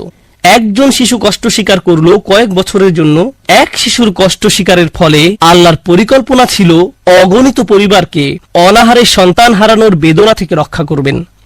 এই পরিকল্পনার কারণে ইউসুফ আলাইহিস সালাম জেল থেকে ফিরে এসে স্বপ্নের ব্যাখ্যা করলেন এবং অর্থ মন্ত্রণালয়ের দায়িত্ব নিলেন। আমার এক বন্ধুর নাম হয়তো আপনারা শুনে থাকবেন, তার নাম রবার্ট ডেভিলা। আমি ওই বোনকে তার সম্পর্কে জিজ্ঞেস করেছিলাম, সে বলল সে তার কথা শুনেছে। সে তার শরীরের কোনো অংশ নাড়াতে পারে না, শুধু মুখমণ্ডল ছাড়া। সে কি এমন অন্যায় করেছে যার কারণে এমন পরিস্থিতি? কিছুই না। কিন্তু কত মানুষ ইসলাম গ্রহণ করেছে তার এই অক্ষমতার দরুন। কত শত মানুষ এই ঘটনার কথা শুনে আল্লাহর পথে ফিরে এসেছে। কত শত মানুষ আল্লাহর প্রতি অকৃতজ্ঞ ছিল, যদিও তারা মুসলিম ছিল কিন্তু নামে মাত্র মুসলিম ছিল, এবং সিদ্ধান্ত নিল যে আল্লাহর কাছে আত্মসমর্পণ করবে। কারণ ওই মানুষটি একটি বিছানায় শুয়ে আছে, তার কষ্ট, দুর্ভোগ লক্ষ লক্ষ মানুষের জন্য হেদায়েতের কারণে পরিণত হলো। বুঝতে পারছেন? কখনো কখনো আমি আপনি কষ্টকর অবস্থায় পতিত হই, যা আসলে খুবই সামান্য, এমন অসংখ্য কল্যাণ আর এমন অসংখ্য উপকারের জন্য, যা হয় এখন আমার কাছে আসবে, নতুবা আল্লাহর কাছে ফেরত যাওয়ার পর আমি এর উপকার ভোগ করব। সুতরাং আমাদের দোয়া কোনো কিছু অর্ডার করার মতো নয়। যখন ওই বোন আমাকে তার সমস্যার কথা বলছিল, সাথে সাথে আমার মরিয়ম সালামুন আলাইহার কথা মনে পড়ল। কারণ মরিয়ম সালামুন আলাইহার ক্ষেত্রে এমনকি ছোট বয়সেও তার জন্ম আশ্চর্যজনক। তার জন্মের কথা কোরআনে উল্লেখ করা হয়েছে। খুব বেশি সংখ্যক মানুষের জন্মের কথা কোরআনে উল্লেখ করা হয়নি। মা একটি ছেলে সন্তান আশা করেছিলেন, কিন্তু তার একটি মেয়ের জন্ম হলো। আর আল্লাহ বলেন, ওয়ালাইসা যাকারু কাল উনসা, যার অনেকগুলো গভীর অর্থ রয়েছে। আমি এখন শুধু একটি অর্থ হাইলাইট করছি। এই মেয়েটি অন্য কোনো ছেলের মতো নয়, এই মেয়েটি স্পেশাল। প্রসঙ্গত, দয়া করে এই কথাগুলো মনে রাখবেন। পরের বার আপনাদের কেউ যদি সন্তান সম্ভবা হয়ে থাকেন, আপনি আশা করছেন, আপনার মা আশা করছে, আপনার চাচাতো খালাতো ভাই বোনেরা আশা করছে একটি ছেলে শিশুর জন্ম হবে, কিন্তু একটি মেয়ের জন্ম হলো, তখন মনে রাখবেন আল্লাহ মরিয়ম সালামুন আলাইহার জন্মের মতো কারো জন্মের কথা এভাবে হাইলাইট করেননি। মেয়ে সন্তান পাওয়া সম্মানের, মেয়ে সন্তান পাওয়া আল্লাহর একটি উপহার। মেয়ের জন্ম হলে অসন্তুষ্ট হওয়া আসলে মুশরিকদের বৈশিষ্ট্য। আল্লাহ মুশরিকদের সম্পর্কে বলেন, যল্লা ওয়াজহুহু মুসওয়াদ্দান ওয়া হুয়া কাযীম। তাদের কাউকে যখন কন্যা সন্তানের সুসংবাদ দেওয়া হয় তখন তার মুখ কালো হয়ে যায়, সে অন্তর্জ্বালায় পুড়তে থাকে। মেয়ে সন্তান পাওয়া আল্লাহর পক্ষ থেকে আশীর্বাদ এবং সম্মান। মেয়ের জন্ম হলে যদি অসন্তুষ্ট হয়ে পড়েন তাহলে আপনি শুধু আল্লাহর উপহারেরই অসম্মান করছেন না, আপনি কুরআনের আয়াতকেও অসম্মান করছেন। এই কথাগুলো মনে রাখবেন। এই শিশুর জন্ম হলো, তাকে আসলে বিশেষ একটি জায়গা দেওয়া হলো। হয়তো সকালের চেয়ে সবচেয়ে উজ্জ্বল সময় নয়, কিন্তু একটা আলোর রেখাই যথেষ্ট বোঝার জন্য যে উজ্জ্বলতা শুরু হয়ে গেছে, ঘটনা শুরু হয়ে গেছে। আল্লাহ দিনের এই সময়টার নামে কসম খাচ্ছেন। আরেকটা জরুরি দিক হলো, এটা জীবনের শুরু। বেশিরভাগ প্রাণী আর মানুষ, অন্তত স্বাভাবিক মানুষেরা রাতে ঘুমায়। ফজর শুরু হতেই পাখিরা কিচিরমিচির করতে থাকে, প্রাণীরা বাসা থেকে বেরিয়ে আসে। এটা হলো পৃথিবীতে জীবনের শুরু। আল্লাহ যখন রাতের বর্ণনা দেন তখন একটা বৈশিষ্ট্যের কথা বলেন, নিস্তব্ধতা আর মৃত্যু। ওয়াল্লাইলি ইযা সাজা, রাত যখন নিথর হয়ে যায়, একদম নিশ্চল, মৃত্যুর প্রতীক। কিন্তু এখানে আল্লাহ শুরু করছেন সেই সময় দিয়ে যখন জীবন জেগে ওঠে। একজন আলিম বলেছেন একটা চমৎকার কথা, এই সময়ে প্রাণীদের কাউকে ডেকে তুলতে হয় না, আর তাদের সব আওয়াজই আল্লাহর তাসবিহ। وإن من شيء إلا يسبح بحمده ولكن لا تفقهون تسبيحهم। সবকিছু আল্লাহর তারিফ করে, তার পবিত্রতা ঘোষণা করে, কিন্তু আমরা তাদের সেই প্রশংসা বুঝতে পারি না। তারা কিভাবে আল্লাহর তারিফ করে সেটা বোঝার ক্ষমতা আমাদের নেই। তবে স্বাধীন ইচ্ছাশক্তির অধিকারী প্রাণীদের মধ্যে শুধু বিশ্বাসী মানুষেরাই নিজে থেকে জেগে ওঠে এই সময় আল্লাহর ইবাদত করার জন্য। তাই আল্লাহ এই মহান সময়ের নামে কসম খান। এই সময়ের আরেকটা দিক জেনে নেওয়া দরকার। অনেক মুফাসসির বলেছেন, أقسم تعالى بالفجر لما فيه من خشوع القلب في حضرة الرب। এটা সেই সময় যখন হৃদয় সবচেয়ে কাছে থাকে আর সবচেয়ে ভয় পায় তার রবের সামনে। কেন কেন এই সময় মানুষের অন্তর আল্লাহকে সবচেয়ে বেশি ভয় পায়? প্রথম কথা হলো, বান্দা এই সময় উঠেছে কোনো দুনিয়াবী কারণ ছাড়াই। অফিসে যেতে হবে না, ঘরের কাজ নেই, রান্না করতে হবে না, পরিষ্কার করতে হবে না, কিছুই না। একমাত্র কারণ হলো আল্লাহর সামনে দাঁড়ানো। কোনো কাজের চিন্তা এখনো মাথায় ঢোকেনি। ফলে এই সময়ে অন্তর থাকে সবচেয়ে সজাগ আল্লাহর উপস্থিতি সম্পর্কে। আরেকজন আলিম বিকাই লিখেছেন, আল্লাহ যখন সকালের সময় নিয়ে কসম খান তখন আসলে ইশারা করেন মৃত্যুর পরের জীবনের দিকে। রাত ছিল মৃত্যু আর ফজর হলো জীবনের শুরু। প্রতিদিনের ফজর দিয়ে আল্লাহ মনে করিয়ে দেন যে তিনি মৃত্যু থেকে জীবন বের করে আনতে পারেন। ঘুমানোর সময় আর ঘুম থেকে ওঠার সময় আমরা যে দোয়া পড়ি সেটা নিয়ে ভাবুন। ঘুম থেকে উঠে আমরা বলি না যে আল্লাহর প্রশংসা যিনি আমাদের ঘুম থেকে জাগিয়ে দিলেন, বরং বলি আহিয়ানা বাদামা আমাতানা, তিনি আমাদের জীবিত করলেন মৃত্যুর পরে। দেখেন, রাতের ঘুমকে আমরা মৃত্যুর সাথে তুলনা করছি, আর জেগে ওঠাকে, যেটা ফজরের সময় হওয়ার কথা, জীবনের সাথে তুলনা করছি। তাহলে এটা আসলে পুনরুত্থানের কথা মনে করিয়ে দেয়। ইমাম শাওকানি লিখেছেন, لأنه وقت انفجار الظلمة عن النهار من كل يوم। প্রতিদিন এই সময়ে অন্ধকার সরে যায়, ছিঁড়ে ফেলা হয়। ফারুক হুসাইনও তার তারতিবুস সুয়ার বইয়ে লিখেছেন, এখানে ফজরের উল্লেখ শুধু পরপারের কথা মনে করিয়ে দেওয়ার জন্য নয়, শুধু নামাজের গুরুত্বের কথা বলার জন্যও নয়, এটা ইসলামের সূর্যোদয়ের কথাও মনে করিয়ে দেয়। মানে হলো, নবীজির সংগ্রামের মধ্য দিয়ে ইসলাম বিজয়ী হবে। এই সূরাটা মক্কি সময়ে এসেছে। এখন সব কিছু অন্ধকার, ইসলামের কোনো বিজয় নেই, ভবিষ্যৎ অনিশ্চিত। কিন্তু আল্লাহ গ্যারান্টি দিচ্ছেন, আল ফাজর বলে কসম খাচ্ছেন সেই সকালের নামে। সকাল যেভাবে অন্ধকার চিরে বেরিয়ে আসে, এই মিশনও শিরকের অন্ধকার চিরে বেরিয়ে আসবে। এই জমিনে তাওহীদ প্রতিষ্ঠিত হবে। ওয়ালায়ালিন আশর, পরের কসমটা আল্লাহ কাটছেন 10টি রাতের নামে। ভাষার দিক থেকে একটা বিষয় লক্ষ্য করুন, ফজর শব্দে তো আলিফ লাম ছিল, মানে নির্দিষ্ট সকাল বা ফজরের নামাজের কথা বলা হচ্ছে। কিন্তু এখানে বলছে 10 রাত, সেই 10 রাত বলছে না, আলিফ লাম নেই। এই কারণেই এই 10 রাত কোনগুলো সেটা নিয়ে মতভেদ আছে। সাহাবীদের সময় থেকে শুরু করে পরের প্রজন্ম, তারপর আমাদের ইতিহাসের বেশিরভাগ মুফাসসির সবাই মোটামুটি 2 ভাগে ভাগ হয়ে গেছেন এই ব্যাখ্যা নিয়ে। আল্লাহ কোন 10 রাতের কসম খাচ্ছেন? প্রথমেই খেয়াল করুন, আল্লাহ যদি এগুলোর নামে কসম খান তাহলে এগুলো অবশ্যই খুব জরুরি কিছু। দ্বিতীয় কথা হলো, এগুলো সূরার মূল বক্তব্যের অংশ, সূরার শিক্ষার সাথে জড়িত। এই দুটো বিষয় আমাদের মাথায় রাখতে হবে ইনশাআল্লাহ তাআলা। তো দুটো দল কি বলেন? এক দল বলেন রমাদানের শেষ 10 রাত, আরেক দল বলেন জুলহিজ্জা মাসের প্রথম 10 রাত। এই দুটোই প্রধান মত। অন্য মত আছে, কেউ বলেন মুহররমের 10 দিন। তবে সাহাবী, তাবেঈ আর মুফাসসিরদের বেশিরভাগই এই 2 মতের কোনো একটা ধরেন, রমজানের শেষ 10 অথবা জুলহিজ মাসের প্রথম 10। এগুলোর গুরুত্ব নিয়ে কথা বলার আগে যে কোনো মাসের শেষ 10 বা প্রথম 10 দিন নিয়ে একটু বলি। ইসলামী চন্দ্র ক্যালেন্ডারে যে কোনো মাসের প্রথম 10 আর শেষ 10 দিনেই চাঁদের পরিবর্তন সবচেয়ে স্পষ্ট দেখা যায়। চাঁদ প্রতিদিন বদলায়, কিন্তু প্রথম 10 দিন আর শেষ 10 দিনেই বদলটা চোখে পড়ে সবচেয়ে বেশি।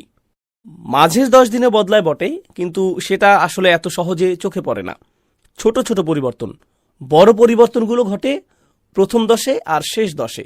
তার মানে এই কসম রাতের কথা বলছে বটে, নির্দিষ্ট কিছু রাতের কথা, যা আমরা আলোচনা করব সামনে। কিন্তু সূরার শুরুর থিমটাও চলমান রাখছে। সূরা শুরুই হয়েছিল আকাশের দিকে মনোযোগ দিয়ে, কারণ আকাশের দিকে না তাকালে তো বুঝবেন না ফাজর হয়েছে কিনা। চাঁদের অবস্থান সবচেয়ে বেশি বদলায় যে 10 রাতে, সেই রাতগুলোর নামে আল্লাহ কসম খাচ্ছেন। রাতের একটা বিশেষ বৈশিষ্ট্যের দিকেও ইশারা করছেন এখানে। এই প্রসঙ্গে ইসলাহি রহমাহুল্লাহ বলছেন, রাতের এই পরিবর্তন দিয়ে আসলে আল্লাহ আমাদের শেখাচ্ছেন অনিবার্য বিষয় সম্পর্কে। ফজরের সময় আকাশ পুরো উজ্জ্বল থাকে না, হালকা আলো থাকে, কিন্তু আপনি নিশ্চিত জানেন পূর্ণ দিন সামনে আসছে। মাসের প্রথম রাত চিকন চাঁদ দেখলে জানেন এটা মোটা হতে থাকবে। 20 তারিখের রাতে মোটা চাঁদ দেখলে জানেন এটা চিকন হতে থাকবে, ক্ষয় হতে থাকবে। মানে আপনার ধারণা আছে সামনে কি আসছে। এটা আগের কসমের সাথে সম্পর্কিত। ইসলামের বিজয় আসছেই, কতটা অনিবার্য সেটা চাঁদের দিকে তাকালেই বুঝবেন। এবার নির্দিষ্ট করে কথা বলি এই ব্যাখ্যাগুলো নিয়ে। জুলহিজ্জা মাসের প্রথম 10 রাত আর রমজানের শেষ 10 রাত। অনেক মুফাসসির এই রাতগুলোর বারাকা নিয়ে লিখেছেন। আপনারা জানেন এই কথাগুলো। রমাদানের শেষ 10 রাত সবচেয়ে বারাকাময়, বিশেষ করে আল্লাহর ক্ষমা পাওয়ার জন্য, জান্নাত পাওয়ার জন্য। জুলহিজ মাসের প্রথম 10 রাতও তেমনি। হজ করছেন না করছেন সেটা আলাদা কথা। হজ অবশ্যই সবচেয়ে বারাকাময় ইবাদতের একটা, কিন্তু এই দিনগুলোতে রোজা রাখার জন্য উৎসাহ দেওয়া হয়েছে, কুরবানি করার কথা বলা হয়েছে। এই মহান ইবাদতের সাথে আমরা সবাই যুক্ত থাকব। নফল ইবাদত আর রোজার জন্য সবচেয়ে বারাকাময় দিনগুলোর মধ্যে এগুলো অন্যতম। আশ্চর্যের বিষয় হলো এই সূরার শেষে আল্লাহ জান্নাতে মানুষদের কথা বলেছেন, আর শুরুতেই বলেছেন সেই দিনগুলোর কথা যেগুলোতে জান্নাত অর্জন করা সবচেয়ে সহজ। জুলহিজ্জা মাসের প্রথম 10 দিন আর রমজানের শেষ 10 দিনে। তবে এখানে আরও কিছু আছে ইনশাআল্লাহ তাআলা। রমাদানের বারাকা আর শেষ 10 রাতের বারাকা নিয়ে বেশি সময় নেব না, আপনারা বেশিরভাগই জানেন। জুলহিজ্জা মাসের বরকতও জানেন। অন্য একটা দিক থেকে দেখি বরং, নবীজি সাল্লাল্লাহু আলাইহি সাল্লামের সিরাতের দিক থেকে। শেষ 10 রাতের গুরুত্ব হলো এর মধ্যে লাইলাতুল কদর আছে। লাইলাতুল কদরে কোরআন নাজিল হয়েছে, তার মানে শেষ 10 রাত ঘিরে আছে ওহী শুরুর ঘটনাকে, নবীজি সাল্লাল্লাহু আলাইহি সাল্লামের মিশনের শুরুকে। আর জুলহিজ মাস, হজ ছিল সেই ঘটনা যা নবীজির মিশনের চূড়ান্ত বিজয় ঘোষণা করল বিদ্রোহী মক্কা শহরের ওপর। মক্কা কিভাবে বিজয় হলো? হজের সময়, হজের উপলক্ষে। তাহলে দেখুন, 10 রাত ইশারা করছে নবীজির মিশনের শুরুর দিক, আরেক 10 রাত ইশারা করছে নবীজির মিশনের সমাপ্তির দিক। আর কিভাবে আমরা ওলায়ালিন আশরকে দুটো মতই ব্যাখ্যা করতে পারছি? কারণ এখানে আলিফ লাম নেই। ওলায়ালিন আশর, কারণ এখানে আলিফ লাম নেই। ও আল্লায়ালিল আশর বলা হয়নি, সেই 10 রাত বলা হয়নি, বলা হয়েছে 10 রাত, খোলা রাখা হয়েছে, সুযোগ বিস্তৃত। তো দেখুন কি সুন্দর করে নবীজির পুরো সিরাত ধরা পড়ে গেছে 10টা বারাকাময় রাতের প্রতীকী উপস্থাপনায়। আল্লাহর ইবাদতের জন্য সবচেয়ে বারাকাময় 10 রাত এগুলো। কি সুন্দর, কত সংক্ষিপ্ত। আগের কসমের সাথে জুড়ে দিলে বোঝা যায় ইসলামের সূর্যোদয় কাছে। আর ফাজর তো কিয়ামতের দিনেরও প্রতীক। কিয়ামতের সবচেয়ে বড় নিদর্শন কি জানেন? নবীজির আশা। নবীজির আশার ব্যাপারটা কিভাবে ধরা পড়ল পরের 2 কসমে? তার মিশনের শুরু আর শেষ দিয়ে। প্রথম কথা, ইসলামের বিজয় নিশ্চিত। দ্বিতীয় কথা, কিয়ামত আশাটাও নিশ্চিত, কারণ তার আশা আর কোরআনের আশা নিজেই কিয়ামতের গ্যারান্টি। তো চলুন আরও দেখি ইনশাআল্লাহ তাআলা যে প্রথাগত তাফসিরে কি কি আছে। আলুসি রহমতুল্লাহ আলাইহি লিখেছেন, এগুলো জুলহিজ্জা মাসের 10 রাত, কারণ বছরের সবচেয়ে ফজিলতপূর্ণ রাত এগুলো। অন্যরা বলছেন রমজানের শেষ 10 রাত। তিনি বুখারীর একটা হাদিস উল্লেখ করেছেন, নেক আমল এই দিনগুলিতে আল্লাহর কাছে সবচেয়ে পছন্দের, মানে জুলহিজ্জা মাসের 10 দিন। জিজ্ঞেস করা হলো, আল্লাহর পথে জিহাদও না? জিহাদও না, শুধু সেই ব্যক্তি ছাড়া যে তার জানমাল নিয়ে বেরিয়ে গেল আর ফিরে এলো না। এবার দ্রুতই এগোবো ইনশাআল্লাহ পরের কসমের দিকে। অশাফঈ ওয়াল ওয়াতর, সাধারণ অনুবাদে শাফউ আর ওয়াতর মানে জোর আর বিজোর। শাফউ আরবিতে মানে কারো সাথে থাকা। শাফাত বলতে বোঝায়, ধরুন কেউ চাকরির ইন্টারভিউ দিচ্ছে, বস আপনাকে চেনে, আপনি গিয়ে বললেন এই লোক আমার সাথে আছে, আমরা এক, এটাই শাফউ। দুটো জিনিস মিলে এক। মানুষ পাশাপাশি হাঁটলে জোড়ায় হাঁটে, এটাও শাফউ। আল্লাহ কসম খাচ্ছেন জোড়ার নামে, তারপর একক বা বিজোরের নামে।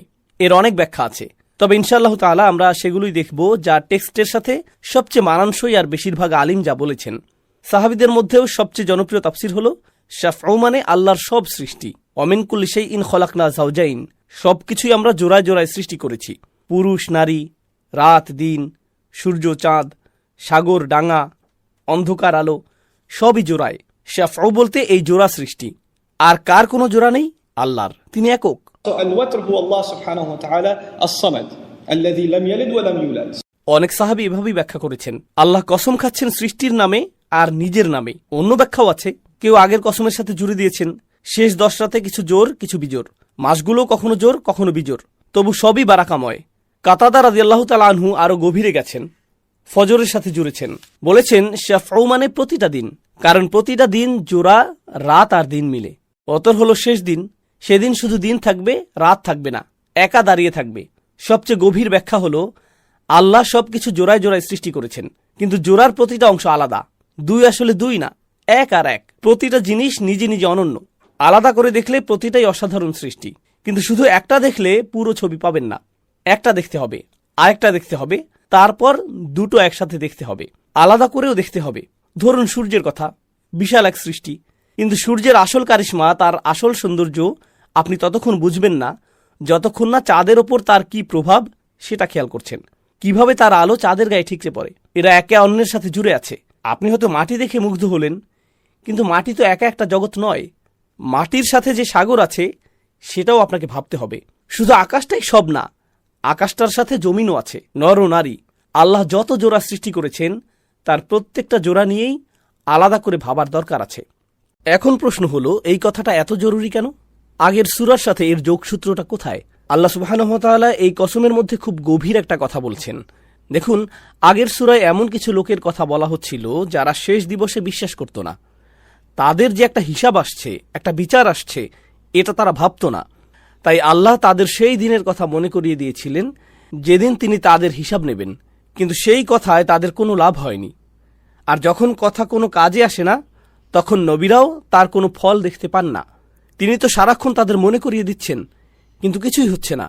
এজন্য আল্লাহ আগের সূরায় তাকে বলেছিলেন, ফাযাক্কির ইন্নামা আনতা মুযাক্কির, মানে আপনি শুধু মনে করিয়ে দিন, আপনার কাজই তো মনে করিয়ে দেওয়া, ব্যাস। আপনি তো কেবল বার্তা পৌঁছাবেন, আপনি তো কেবল বার্তা পৌঁছে দেওয়ার একটা মাধ্যম, এর বেশি কিছু না। ফল আসছে না দেখে হতাশ হবেন না। এই কথাটা থেকে একদিকে নবীর কাজটা স্পষ্ট হয়, তাকে লেগে থাকতে হবে। অন্যদিকে শ্রোতাদের অবস্থাটাও ফুটে ওঠে। এই লোকগুলো একদম পণ করে বসেছে যে তারা এই উপদেশ থেকে কোনো ফায়দা নেবেই না। তাহলে এই লোকগুলোর কি হয়েছে? সমস্যাটা হলো তারা জোড়ার শুধু একটা অংশ দেখেছে, তারা শুধু এই দুনিয়াটাকেই দেখেছে। অথচ এই দুনিয়ার জীবনের সাথে তো আরেকটা জীবন জোড়া দেওয়া আছে, পরপার। জোড়ার এই অংশটার দিকে তারা তাকায়নি। আর আপনি যখনই জোড়ার একটা অংশ দেখবেন না, সব কিছু ভেঙে পড়বে। ব্যাপারটা একটু দার্শনিক শোনাতে পারে, কিন্তু ধৈর্য ধরে শুনুন ইনশাআল্লাহ। দুনিয়া আর পরপার, এই জোড়ার ধারণার সাথে আমি এখন আল্লাহ আর তার সৃষ্টির সম্পর্কটা মেলানোর চেষ্টা করব। যেমন দিন রাতের জোড়া, সূর্য চাঁদের জোড়া, ঠিক তেমনি আপনি যদি এই জোরের ব্যাপারটা না বোঝেন, তাহলে আল্লাহ আর তার সৃষ্টির মধ্যকার সম্পর্কটাও বুঝবেন না। কিভাবে দুটো এত ভিন্ন জিনিস আসলে গভীরভাবে একসাথে বাঁধা, এই ব্যাপারটা আপনার মাথায় ঢুকবে না। দেখুন, আপনি যদি আল্লাহকে বিশ্বাস করেন, তাহলে আপনাকে মানতেই হবে যে তিনি নিখুঁতভাবে ন্যায়পরায়ণ, পুরোপুরি ইনসাফ করেন, তিনি কোনো জুলুম করেন না। কারণ আপনি যদি বলেন তিনি অবিচার করেন, তাহলে তার একটা নিখুঁত নাম বা গুণকে আপনি কেড়ে নিলেন। আর আল্লাহর কোনো একটা কামালিয়াত বা পরিপূর্ণতাকে যদি আপনি কেড়ে নেন, তাহলে তো আপনি আল্লাহকে বিশ্বাসই করলেন না। আপনাকে আল্লাহর পরিপূর্ণতায় বিশ্বাস করতেই হবে। নাস্তিকদের সবচেয়ে বড় সমস্যাটা কি নিয়ে জানেন? তাদের সমস্যাটা হলো তারা এসে আপনাকে বলবে, তাই নাকি আল্লাহ আছে? তাহলে দুনিয়ায় এত অবিচার কেন, এত খুনোখুনি কেন, এত রোগবালাই, এত দারিদ্র, এত নিষ্ঠুরতা কেন? অপরাধীরা কেন তাদের অপরাধ করে পার পেয়ে যায়? এই ধরনের প্রশ্নই তো তারা করে, তাই না? বিষয়টাকে আরেকটু সহজ করে দেখি, চলেন ইসলামের চোখে দেখি। ধরুন একজন মানুষ আরেকজন নিরপরাধ মানুষকে খুন করল। এর শাস্তি হিসেবে আপনি তার সাথে সর্বোচ্চ কি করতে পারবেন? আপনি তাকে পাল্টা খুন করতে পারবেন, তাই তো? চোখের বদলে চোখ, প্রাণের বদলে প্রাণ। কিন্তু এবার ভাবুন তো, একজন লোক যদি 100 জনকে খুন করে, তাহলে আপনি তার সাথে সর্বোচ্চ কি করতে পারবেন? আপনি তো তাকে 100 বার খুন করতে পারবেন না। কয়বার পারবেন? একবার। তাহলে দার্শনিক দিক থেকে ভাবলে এটা কি ন্যায় বিচার হলো? না, হলো না। এটা তো সুবিচার না। একইভাবে যারা ভালো কাজ করে তাদের কথাই ধরুন, শুধু খারাপ লোকদের কথা কেন বলবো? যারা ভালো কাজ করে তারা কি তাদের প্রাপ্যটা সবসময় পায়? যারা দান সাদকা করে, যারা সৎভাবে জীবন কাটায়, আপনি দুনিয়ার সেরা মানুষগুলোর জীবনের দিকে তাকান। আলহিমুসালাম, মুসা আলহিসাল্লাম, ইব্রাহিম আলহিসাল্লাম, ঈসা আলহিসাল্লাম, এরা ছিলেন উলুল আজমি মিনার রসুল, মানে সবচেয়ে দৃঢ় প্রতিজ্ঞ রসুল। তাদের জীবনটা দেখুন, সহজ ছিল? তারা